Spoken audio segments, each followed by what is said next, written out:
Yes, folks, hello, welcome once again to Extra Games and Collectibles. Extra Games and Collectibles, where you get some of the G.I. Joe Classified Series news, some of the time, when I get around to it. And oh boy, did I get around to it today, because San Diego Comic-Con, ladies and gents, there was more G.I. Joe Classified Series stuff, nudge, nudge, wink, winked, at the event than I think we're all broadly aware of right now. Working from home yesterday, I had some, booth walkthroughs and interviews and convention walkthroughs and some panel streams going, just using YouTube like radio. And there were a few things that pricked my ears up, ladies and gents. A few things that I want to talk about with regards to G.I. Joe Classified Series, because I think unofficially, we've actually got some more names on the name-only list right now. So let's get into it. Let me share where I found this information, what information I found out, and what it could possibly mean, and go from there, shall we? All right, let's do it. And I'll just quickly start with the sources. So these were the three kind of main areas, G.I. Joe Classified Series-wise, that I listened to yesterday. I didn't watch them. Sorry, guys. I was just listening to you. Like I say, I was using it as radio, where I picked up a few of these extra little tidbits of information. So Pixel Dan conducted a booth walkthrough, a booth overview with BMAC and the other dude with the hat over at the Hasbro booth at San Diego Comic-Con. Carbon Scoring conducting an interview with the guys at the Hasbro Pulse booth. And then my man Vern over at Oakhurst Studios live streamed the actual G.I. Joe Classified Series panel that took place in person at San Diego Comic-Con, and that included all the extra commentary and the Q&A bit at the end. So thank you very much to these three gents, all excellent pieces of content. You will find links to their channels and to the specific videos that I put this information from down below, and I'd encourage you, even ask you to go and show them some love, give them some views, because I'm obviously aggregating this information from them as sources. And first things first, Thrasher. I think we are in a position to put Thrasher pretty much on the name-only reveal list. In the short sort of 12, 13-minute panel overview, BMAC did chuck it in at the end when he was talking about the Thunder Machine. But at the actual panel, face-to-face, he was a bit less coy about it. He was a bit more direct about it. And I think it's fair to say that Thrasher is a figure that is officially on the name-only list at this point. And of course, with the Thunder Machine being set up with a made-to-order scheme that's launching a bit later this year, then he's a shoo-in for an early 2027 figure, surely. Or certainly a shoo-in for an early 2027 announcement with an arrival that might line up with when the made-to-order ships. So, it was a throwaway comment on the broadcasted panel overview on the Hasbro Pulse YouTube channel, but much more kind of directly called out during the actual live panel. I think that one's well known, though. That's not one of the little super tidbits. I just wanted to revisit that and make sure that it was on everybody's radar. Now, when Sundown came out, a lot of us clocked this on the file card at the back, the reference to the drug kingpin Headman. I've called it out before as a character that I'd love to see. I'd be very curious to see what they do with it in the 6-inch G.I. Joe Classified Series form. So we've all kind of read into this file card as it's a possibility. However, BMAC during the Pixel Dan interview kind of more or less called it out. He said, file cards clearly hint at things coming in the future, and this was while during the booth overview, the booth walkthrough, they were talking about the Sundown character. So, folks, I know we obviously read into this at the time, but I think now it's, with BMAC's comments, it's fairly certain that the expansion of Sundown's story is coming down the pipeline, and it is going to include the Headman character, and also the looks at notes, the Lords of the Underworld thing that Headman is referenced as a member of. Oh, that's curious in its own right, really. Lords of the Underworld. I know Headman and the Headhunters, had their own whole thing. Be interested to see where they go with that. So let me know in the comments down below. Is there any other kind of characters you think might be a good inclusion, an already existing G.I. Joe character that could qualify as a Lord of the Underworld, or any speculation as to new, original inventions that they might do for G.I. Joe Classified for that? But more importantly, our speculation off the back of this file card has pretty much, if you go watch Pixel Dan's interview, you could hear him kind of call it out quite clearly, that the file card is indicating something that's coming in the future. So, folks, I think we can, again, reasonably say that Headman is on the name only list. He's in the pipeline. It's essentially revealed. Is that a stretch? I don't think that's a stretch. But even further to that, during the Pixel Dan interview, when they were looking at the Toxo Viper figure in the cabinet, BMAX said, "We're starting to get into the whole Eco Warriors phase. We don't just do one thing and just peace out." Basically saying the Eco Warrior stuff is on the way. Now, again, this is a piece of speculation that has been touched on before. BMAC has referenced the Eco Warriors. He did so in one of the Yojo June streams. So this is more about what Eco Warriors come down the pipeline, so much as it is about the fact that whether they are or they aren't. I think with the Toxo Viper being released in the next incoming wave, I think Cesspool's a pretty strong bet. He's been on my wish list. Regulars around these parts know I love the Cobra Weirdos, and Cesspool is definitely qualifies as a member of the Cobra Weirdo squad. Would be very excited to see him in the line. And again, I think he'd be a really interesting character because of the way he's sort of decked out, both in terms of gear and also that kind of more ornate uniform type stuff he's got going on as to how that comes to life in the 6-inch form. But maybe things like the Sludge Viper. And then on the Joe side, I would have a preference to see the likes of Ozone and Clean Sweep, who are, characters we haven't had in the line before. But of course, there's been there was a Barbecue, there was a Flint, etc., in the Eco Warriors slate. But I would prefer to see the new characters that we've not had an iteration of before in the line. However, the key point, the little tidbit, it was referenced at Yojo June, and then it was brought up again at the San Diego Comic-Con booth walkthrough video the Pixel Dan did, that the Eco Warriors are coming down the pipeline. It's the start of that whole Eco Warrior phase. And I'm up for it, to be honest, folks. I mentioned recently that I was starting to find Night Force and Tiger Force and the Mad Marauders just getting a little bit tired, a little bit bored, or Crimson versions of things. It was starting to get a little bit bland on that side of things from my perspective. We've got Ninja Force, but we're deep in that.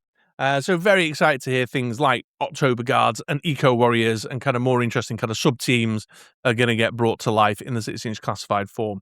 And again, it'll be one of those, your mileage will vary whether they just go for kind of vintage, new versions, 6-inch versions of the vintage look and feel, or whether they're good quality reinterpretations. I think Cesspool would be definitely one on the cards for a bit of a reinterpretation, kind of crystal ball style.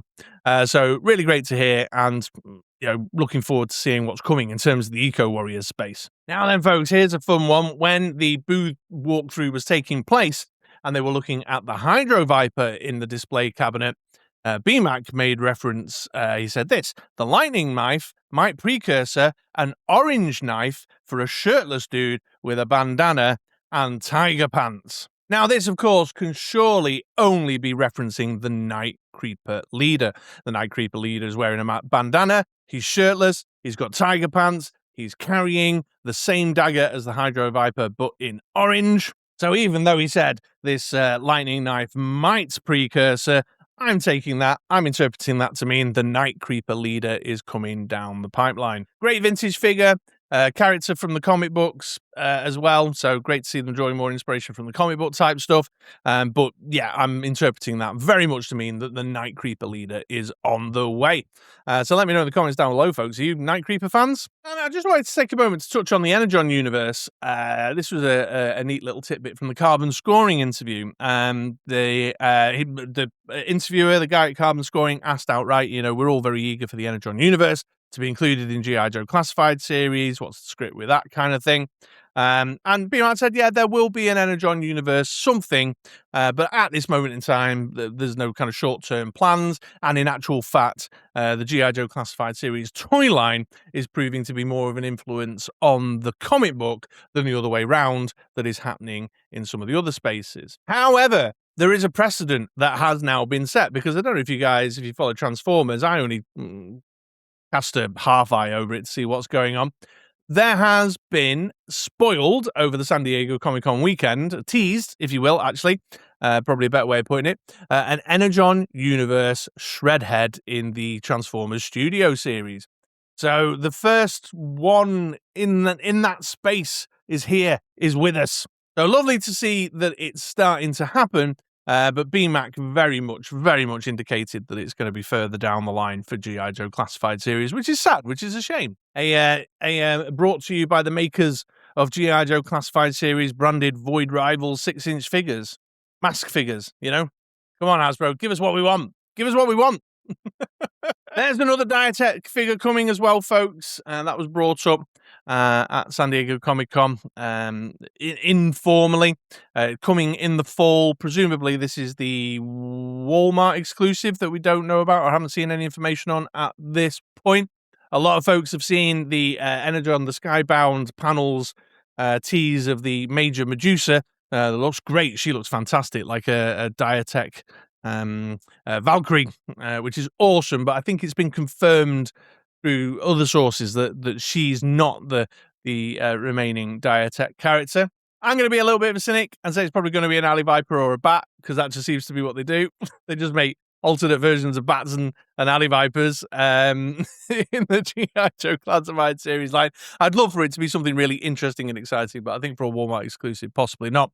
However, I think the reason I wanted to touch on it is because during the interview talking with Carbon Scoring and saying about the interesting stuff, they talked at length, I say at length, they took a couple of minutes to talk about how this Diatech idea, it was created by Lenny, it was created by the G.I. Joe Classified series team, it's not going away anytime soon, and the comic book writers, Joshua Williamson, loved it and wanted to do something with it in the comic book almost straight away. So there's a new Diatech figure coming in the fall. Who that is, what that looks like, no indications at this point. That's just my cynical guesses. Let me know in the comments down below what you think it might be.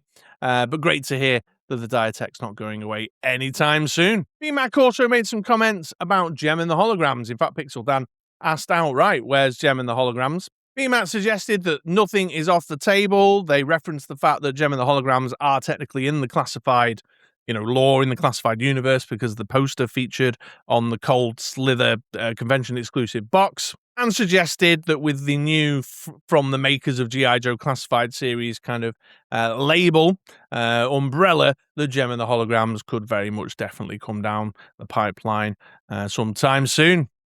Or soonish, I suppose. He wasn't giving away. I wouldn't want to raise too many hopes. He wasn't. I've added the soon. No. But I'd love to see it. I made a video recently about how this kind of from the makers of G.I. Joe Classified series could be quite significant for the line and the avenues and doorways that it could open up, both in terms of interesting designs, resurrecting characters that we would love to see, using the model of G.I. Joe Classified, but might not necessarily be directly G.I. Joe Classified series.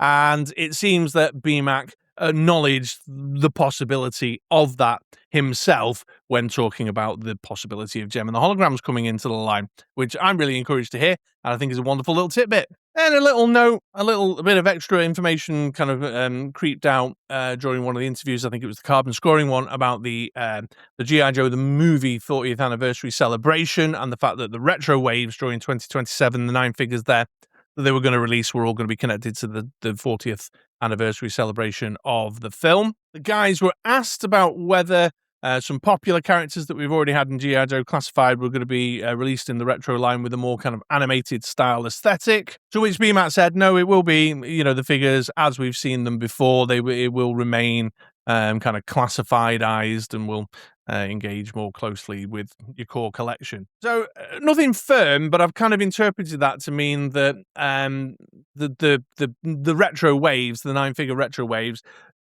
are less likely to be like Retro Scarlet or Retro Duke, resculpts, re-releases, Retro Flint, etc., that do have that more kind of animated style aesthetic and will be a little bit more just kind of like pared down re-releases. So some of the concerns I was expressing in one of my previous videos about the fact that this is just going to be kind of a repackaged Pythona, repackaged Chuckles, a repackaged Beachhead, etc., is probably more likely the case based on those comments during the Carbon Scoring interview. So there you go then, folks. There's all the extra little tidbits that I plucked out of the panel, the booth walkthrough, and the interview that I watched yesterday that indicated a little bit more and gave us some more kind of teases and spoilers about what's to come with G.I. Joe Classified. So just to summarize, he says, check in notes. New Diatech figure coming in the fall. The file card on Sundown is definitely hinting at something coming in the future, so watch this space. Headman on the way, and other Lords of the Underworld, presumably. Eco Warrior stuff is coming. What that looks like, what that feels like specifically, we don't know, but the Toxo Viper is the start of that space being explored. Night Creeper leaders coming. They're planning on making some good reuse out of the Hydro Viper dagger. Gem and the Holograms and Energon universe are not off the table, but don't expect it like tomorrow. Thrasher is more or less on the name reveal list. There's no two ways about it. It's been mentioned repeatedly now. And finally, the G.I. Joe the Movie 40th Anniversary Retro Waves will be the standard classifiedized aesthetic and is therefore unlikely to be resculpts like Duke, Retro Scarlet, like Flint. So there you go. Hopefully some of that pricked your ears up, got you excited, got you interested. Let me know in the comments down below the answers to any of the questions I've asked through the course of the video, and of course, if any of those tidbits have got you switched on. Let me know if you've heard any more or picked up any other little sneaky tidbits that haven't kind of been formally, officially kind of put out through the communication channels, but have popped out of other interviews or booth walkthroughs that I've not touched on yet. Let me know so I can take a look at those. But in the meantime, thank you folks for watching. It's been a pleasure to have you as always. Take it easy, have yourselves a great day, and swing back around for another video sometime soon. All right, take it easy, folks.